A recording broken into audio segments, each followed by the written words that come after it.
by Super 10.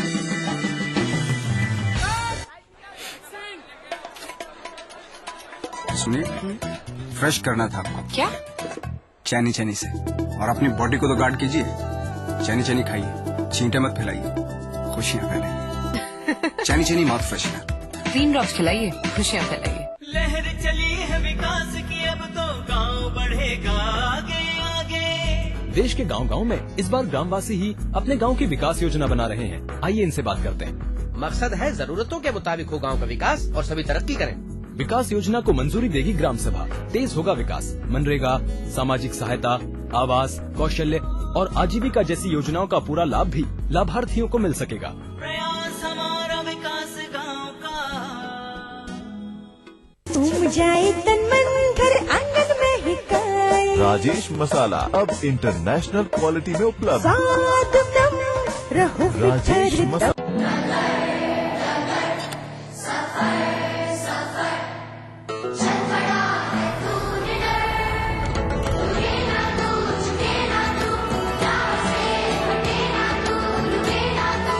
इसी कभी न रुकने वाले जुनून को रफ्तार देता है सर्वो वर्ल्ड क्लास लुब्रिकेंट्स। संगीत नर्म नाजुक लफ्जों से सजा।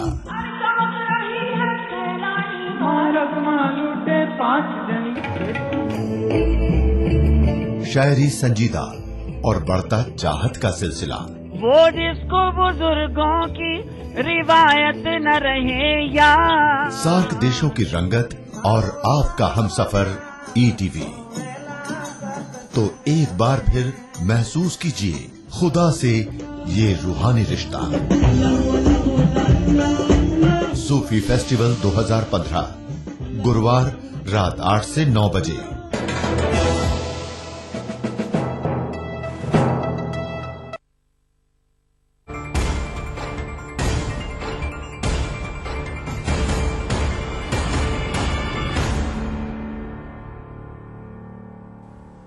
ब्रेक के बाद एक बार फिर से आप सभी का स्वागत है और इस वक्त मुंबई से बड़ी खबर आ रही है। फिल्म अभिनेता कादर खान आज देहरादून आएंगे। बताया जा रहा है कि सुबह 11:30 बजे जेट एयरवेज की फ्लाइट से वो रवाना होंगे। कादर खान के दिल्ली पहुंचने का समय 3:30 बजे बताया जा रहा है। बताया जा रहा है कि बाबा रामदेव के अस्पताल में वे भर्ती होंगे। तो कादर खान देहरादून आएंगे आज। फिल्म अभिनेता हैं कादर खान। बताया जा रहा है कि मुंबई से वो सुबह 11:30 बजे जेट एयरवेज की फ्लाइट से रवाना होंगे और बाबा रामदेव के अस्पताल में वो भर्ती होंगे।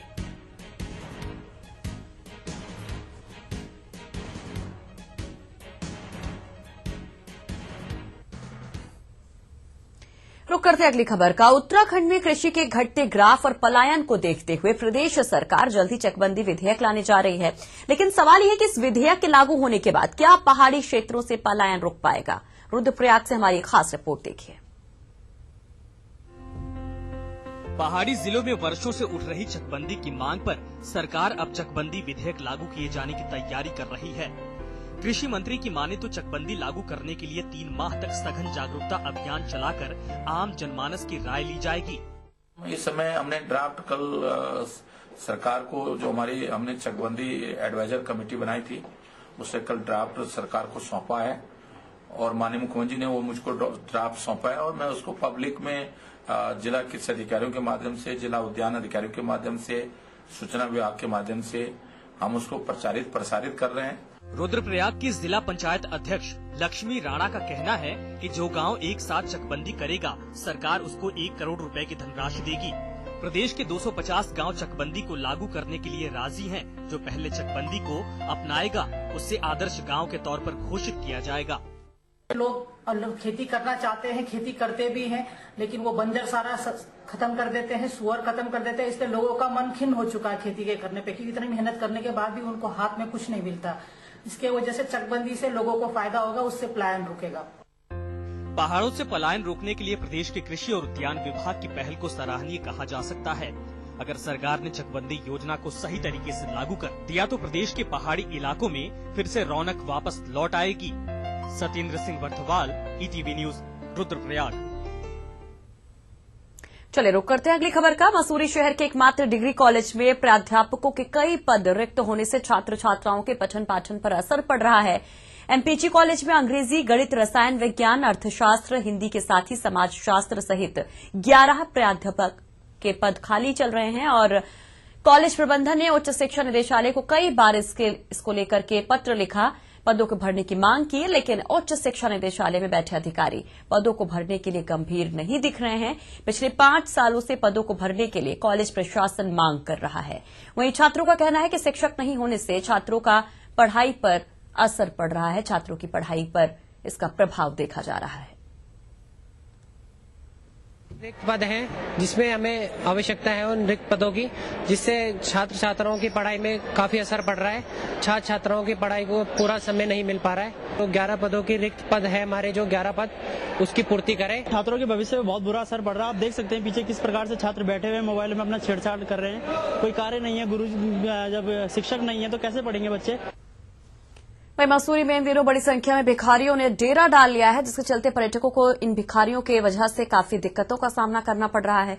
शिकायत मिलने पर पुलिस इन लोगों को यहां से हटाने का प्रयास कर रही है और इसी कड़ी में कुछ भिखारियों को पुलिस ने माल रोड से हटाकर देहरादून हरिद्वार भेजने का प्रयास किया।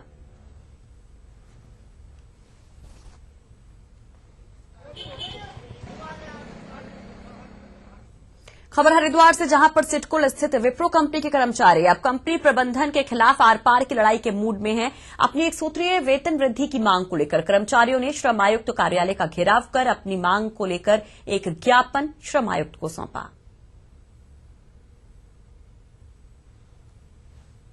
समय से 7 वर्ष हो गए करीबन, हमारे से पिछले हमारे सीनियर भी रह चुके हैं, जिनके अभी तक जो अपने बच्चों की पढ़ाई वगैरह घर का खर्चा भी ठीक से नहीं कर पा रहे, इतनी सैलरी होने के कारण। अब हम ये चाहते हैं कि जो हमारे बच्चों की जो परवरिश हो अच्छे से हो, हमारे बच्चे भी एक अच्छे स्कूल में जाए। जो नेगोशिएशन है जो होता है हर 4 साल पे होता है, उसी का कार्यवाही चल रही है और हम एलसी ऑफिस के माध्यम से उसको करा रहे हैं ताकि पीसफुल तरीके। साल हो गए, 1 रुपया भी नहीं बढ़ाया। गलत कह रहे हैं।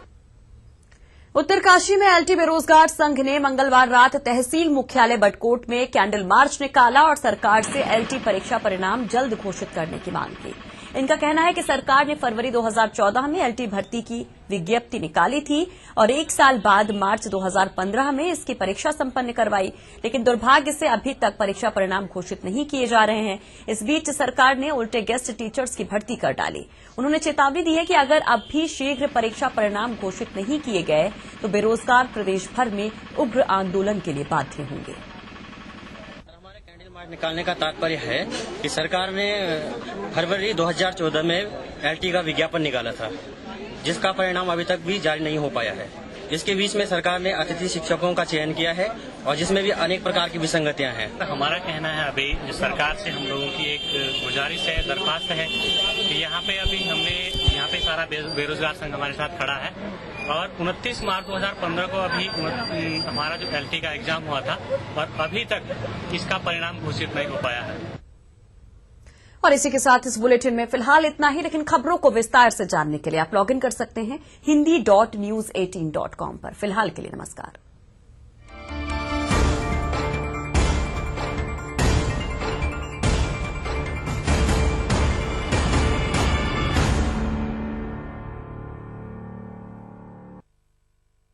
में आज करें मां ब्रह्मचारिणी के दर्शन और जाने क्या है नवरात्रि में खास। आज दोपहर 3:30 बजे।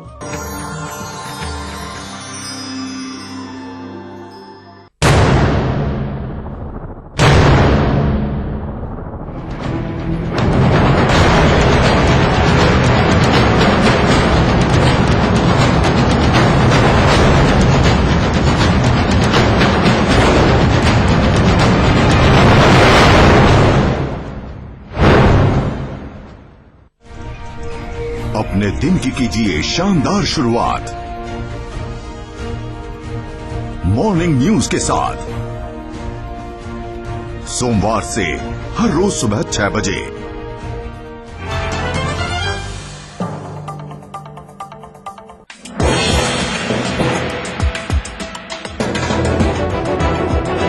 आप देख रहे हैं ईटीवी न्यूज उत्तर प्रदेश उत्तराखंड, खबर ही जीवन है। इस न्यूज के सह प्रायोजक हैं महक केसर शीलाजीत पान मसाला।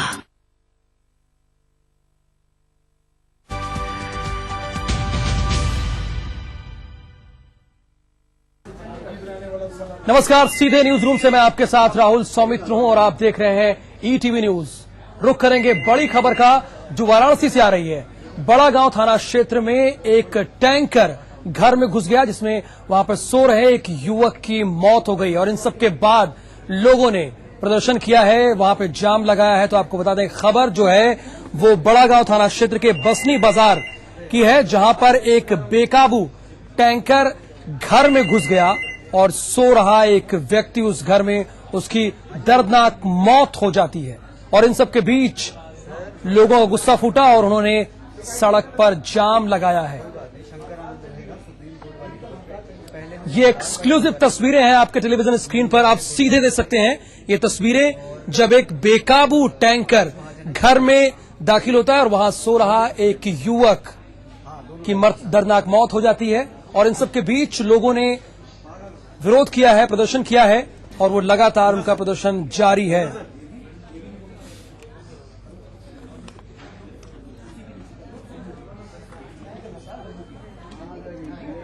और इस बीच नोएडा से भी बड़ी खबर है, जहां पर तीन विदेशी युवक जो हैं वो लापता हो गए हैं। ये बीपीओ में इंटर्नशिप कर रहे थे, इसी दौरान ये गायब हुए हैं। था सेक्टर 20 में, नोएडा के सेक्टर 20 में एफआईआर दर्ज कराई गई है। ये तीनों इंटर्नशिप करने आए थे, जबकि ये 2 मिस्र के थे और एक ट्यूनीशिया की थी। ये खबरें आ रही हैं। ये तीनों विदेशी नोएडा में एक वीपीओ में इंटर्नशिप करने आए थे। विदेशियों के गायब होने की रिपोर्ट सेक्टर 20 में लिखा दी गई है, पड़ताल की जा रही है, नजर बनाए हुए लगातार।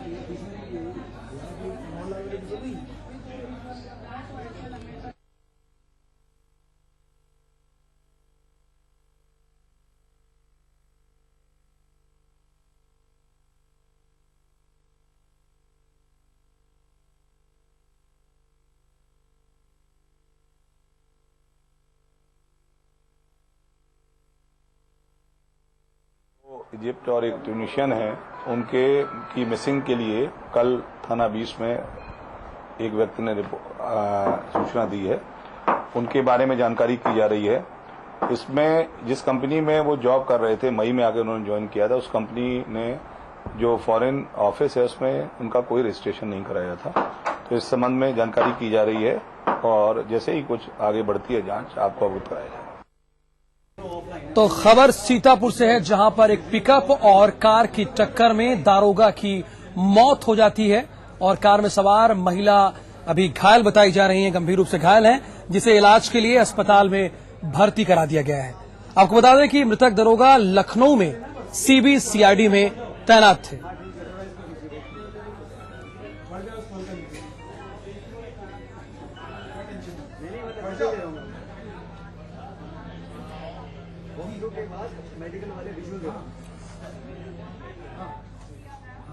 तो अगली खबर शाहजहांपुर से है, जहां पर कुछ दबंग लोग घर में घुसकर गोली मार देते हैं। यह हैरतअंगेज खबर है। आपको बता दें, जो युवक को जिला अस्पताल में भर्ती कराया गया, जहां युवक की हालत नाजुक बनी हुई है। और इन सबके बीच घटना थाना सेहरामऊ दक्षिण के मानपुर गांव की है, जहां केवाराम घर में सोया हुआ था। दबंग देर रात घर में घुसे और केवाराम को गोली मार दी। बताया यह भी जा रहा है कि केवाराम की भतीजी के साथ दबंगों ने छेड़छाड़ की थी। इसी रंजिश में केवाराम ने आरोपी दबंगों के खिलाफ केस दर्ज कराया था। केस दर्ज होने पर दबंगों ने बदला लिया है।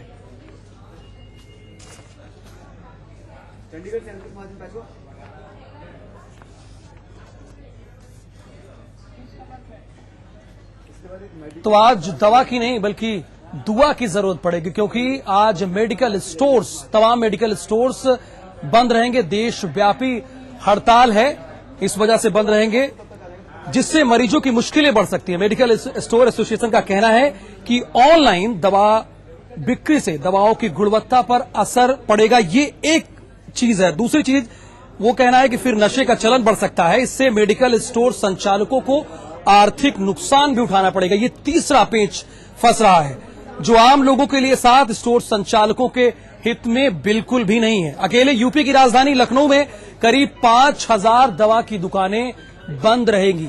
देशव्यापी बंद है, मेडिकल स्टोर्स आज बंद है, यानी आज आपको दवाएं नहीं मिलेंगी।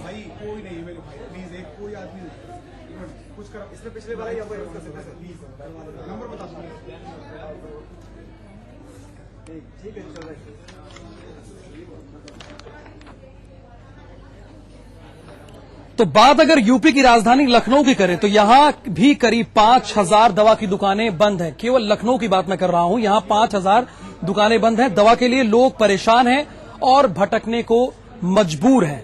हालांकि इमरजेंसी दवाओं को हड़ताल से अलग रखा गया है, इसमें इमरजेंसी दवाएं नहीं शामिल हैं। आपको बता दें कि केंद्र सरकार की नीतियों और ऑनलाइन फार्मेसी के विरोध में यह हड़ताल बुलाई गई है।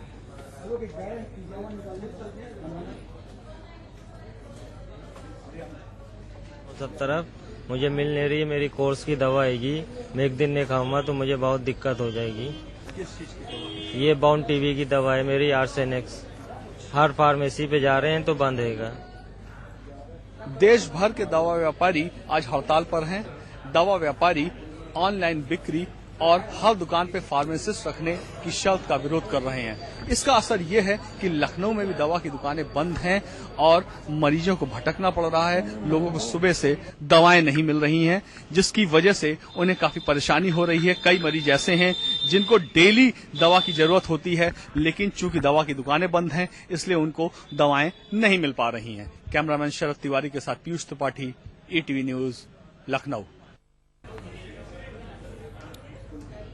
तो दवा नहीं, आज बस दुआ मांगने का दिन है, क्योंकि दवाएं तो आपको मिलेगी नहीं। लखनऊ की बात करें तो 5000 मेडिकल स्टोर्स बंद रहेंगे इस दौरान। और इन सबके बीच सवाल जो खड़ा हो रहा है कि इस स्वास्थ्य विभाग क्या इंतजाम कर रखा है, क्योंकि अगर आपको दवाओं की जरूरत पड़ती है तो मेडिकल स्टोर्स तो बंद है। हालांकि यह भी है कि इमरजेंसी दवाएं इस दौरान मिलती रहेंगी।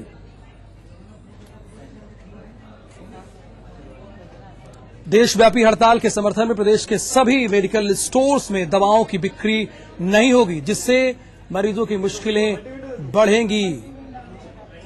मेडिकल स्टोर एसोसिएशन का कहना है कि ऑनलाइन दवाओं की बिक्री होने से दवाओं की गुणवत्ता पर असर पड़ सकता है और जो नशे को भी बढ़ावा मिल सकता है, चलन बढ़ सकता है। इससे मेडिकल स्टोर संचालकों को आर्थिक नुकसान भी उठाना पड़ सकता है। सबसे बड़ा पेच यही निकलकर सामने आ रहा है।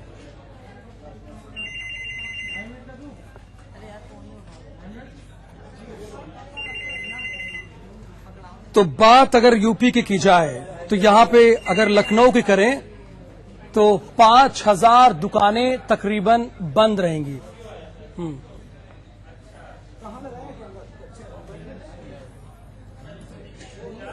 तो तकरीबन लखनऊ में 5000 दुकानें बंद रहेंगी। उत्तराखंड में भी इसका असर देखने को मिल रहा है, उत्तर प्रदेश में भी इसका असर देखने को मिल रहा है। ऑनलाइन दवाओं की बिक्री से के विरोध में ये चीजें हैं। हड़ताल हो रही है, देशव्यापी हड़ताल है और देशव्यापी हड़ताल के समर्थन में प्रदेश के सभी मेडिकल स्टोर्स में दवाओं की बिक्री नहीं होगी।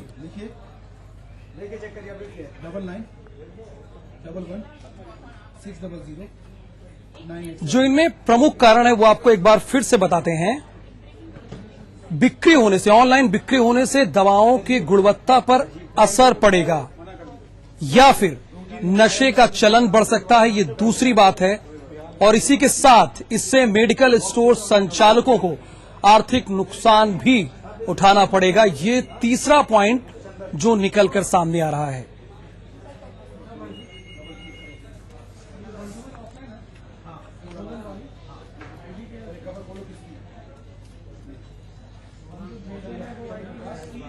तो कानपुर से संवाददाता अमित गंजू जुड़े हुए हैं और लखनऊ से पीयूष जुड़े हैं। सबसे पहले लखनऊ चलेंगे। तकरीबन राजधानी लखनऊ में 5000 दुकानें पीयूष बंद हैं। इस दौरान स्वास्थ्य विभाग को अलर्ट रहने की जरूरत है और सरकारी अस्पतालों में क्या इंतजाम है, ये तीनों सवाल का जवाब आपसे चाहेंगे।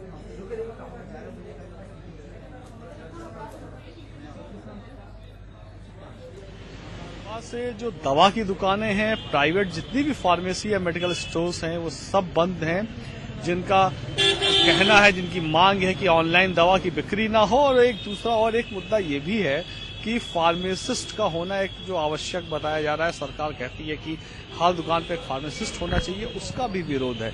उस वजह से ये हड़ताल है। दवा की दुकानें बंद हैं पूरे देश में, प्रदेश में और लखनऊ में भी। लेकिन मैं आपको बता दूं, ये सरकारी अस्पताल पूरी तरीके से खुले हैं। वहां पे जिस तरीके से मरीज आते हैं वो आ रहे हैं। सरकारी अस्पतालों में कोई हड़ताल नहीं है। उनके जो सरकारी जो फार्मासिस्ट हैं, जो गवर्नमेंट के फार्मासिस्ट हैं, वो जो है हड़ताल से अलग हैं। वो अपना काम कर रहे हैं। उन्होंने कहा कि हम आज आगे बढ़ के काम करेंगे, हम ज्यादा काम करेंगे। ये मैसेज कल ही दे दिया गया था, सर्कुलेट कर दिया गया था कि आज की हड़ताल को देखते हुए फार्मासिस्ट अपना काम ज्यादा करेंगे, लोगों को ज्यादा देर तक दवाएं देंगे। वैसे तो 2 बजे तक होती हैं, लेकिन कोशिश रहेगी कि ज्यादा जब तक मरीज आएं उनकी जो आवश्यकता है उसके अनुसार उनको दवाएं दी जाएं।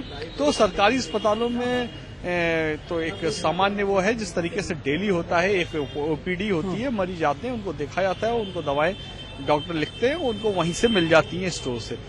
दूसरी चीज होती है कि जो भर्ती पेशेंट, ठीक है, लौटते हैं आपके पास। कानपुर चलेंगे, अमित गंजू का रुख करेंगे। कानपुर में कितना कुछ असर देखने को मिला है अमित?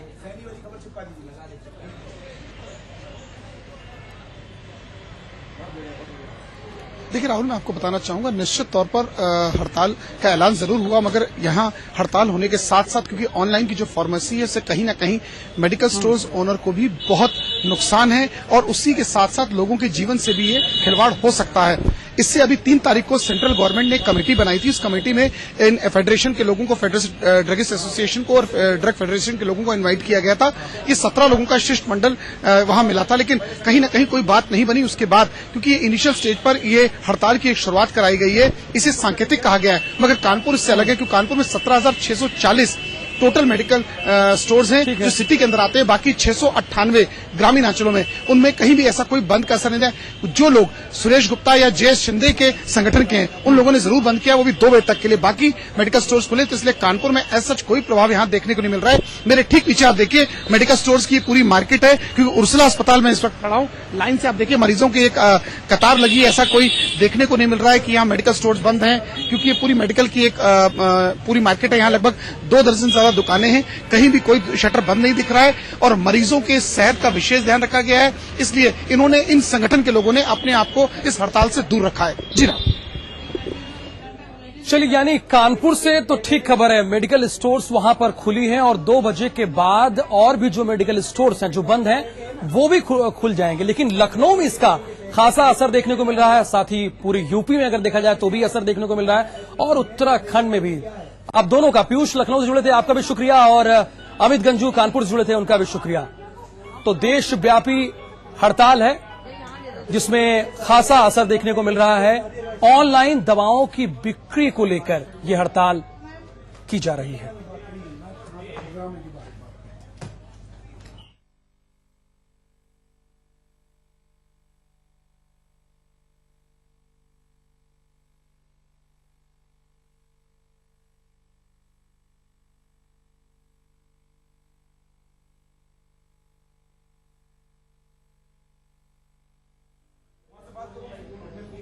तो खबरों का सिलसिला लगातार जारी रहेगा। फिलहाल रुकेंगे एक छोटे से ब्रेक के लिए।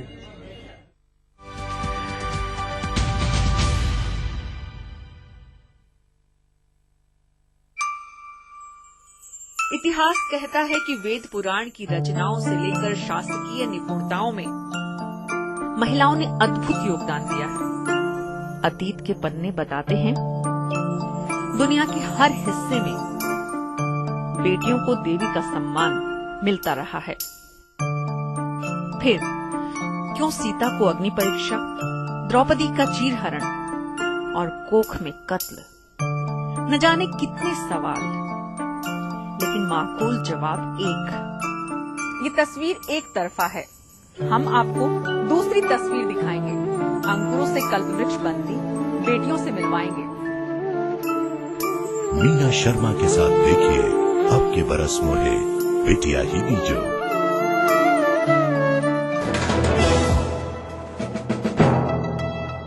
रिया, आज से ये कार तुम्हारी। पर ये कार तो आपकी है। त्योहार मनाएं hyundai के साथ, पाएं 1 लाख की बचत, जीतें 1 लाख का सोना।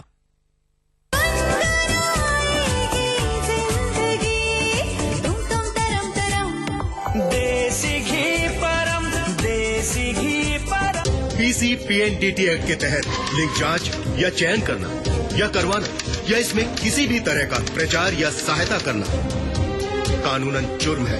इसमें 5 साल तक की सजा और 1 लाख रुपए तक का जुर्माना हो सकता है। जांच करने वाले डॉक्टर का लाइसेंस रद्द किया जा सकता है। मार्च 2015 तक ऐसे 271 केसेस में सजा सुनाई जा चुकी है।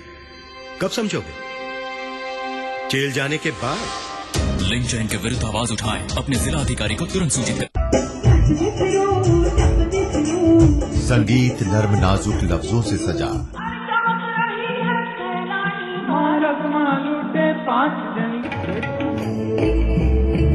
शायरी संजीदा और बढ़ता चाहत का सिलसिला। वो जिसको बुजुर्गों की रिवायत न रहे या सार्क देशों की रंगत और आपका हमसफर ETV। तो एक बार फिर महसूस कीजिए खुदा से ये रूहानी रिश्ता। सूफी फेस्टिवल 2015 गुरुवार रात 8 से 9 बजे।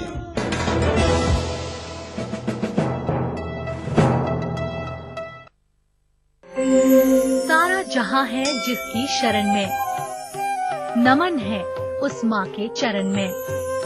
जानिए माँ के 9 स्वरूपों का ज्योतिषीय महत्व और नवरात्रि की पूजन विधि। हमारे प्रोग्राम ग्रह नक्षत्र और आपकी विशेष प्रस्तुति या देवी सर्वभूतेषु में।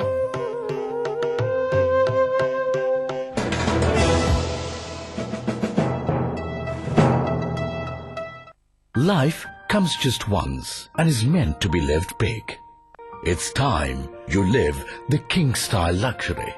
Lucknow, the city of Nawabs, welcomes you at your palace. The Palace by Omax.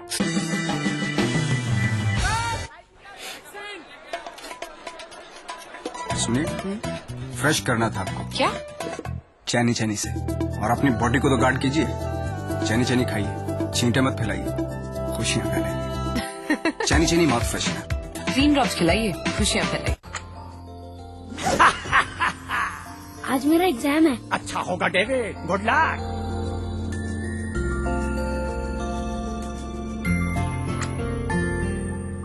आज रिजल्ट आएगा। Best of luck. इस बार क्लास में फर्स्ट आया है डेविड और सेकंड आई है रिया, थर्ड है असलम। कांग्रेस। पर अब क्या हुआ डेविड? मुझे आगे पढ़ना है पर पापा कहते हैं पैसे नहीं है। पैसे नहीं है, वो देखो। Pre matric scholarship scheme. Pre matric scholarship अल्पसंख्यक समुदाय के उन बच्चों के लिए है जिनकी सालाना पारिवारिक आय 1 लाख रुपए से कम है और जिन्होंने पिछली कक्षाओं में 50% अंक प्राप्त किए हैं, और लड़कियों के लिए 30% स्कॉलरशिप निर्धारित है। अधिक जानकारी के लिए लॉग इन करें www.minorityAffairs.gov.in पर या कॉल करें टोल फ्री नंबर 1800112001 पर। सबका साथ, सबका विकास।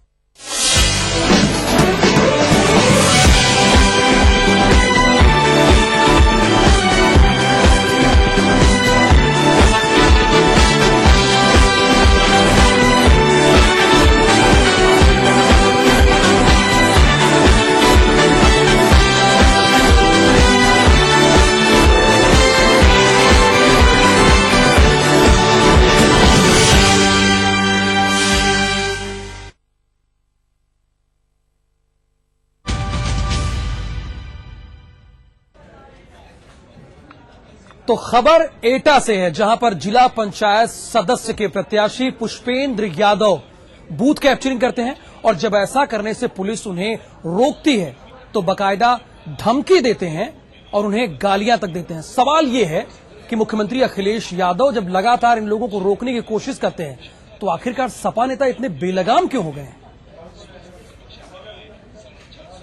एक छुटभइये नेता की सीओ को खुलेआम धमकी। एटा सीओ को फोन पर निपट लेने की धमकी। बूथ कैप्चरिंग रोकने के लिए सीओ को ललकारा। ईटीवी पर खबर चली तो नींद से जागी एटा पुलिस। गुंडई के गुनहगार के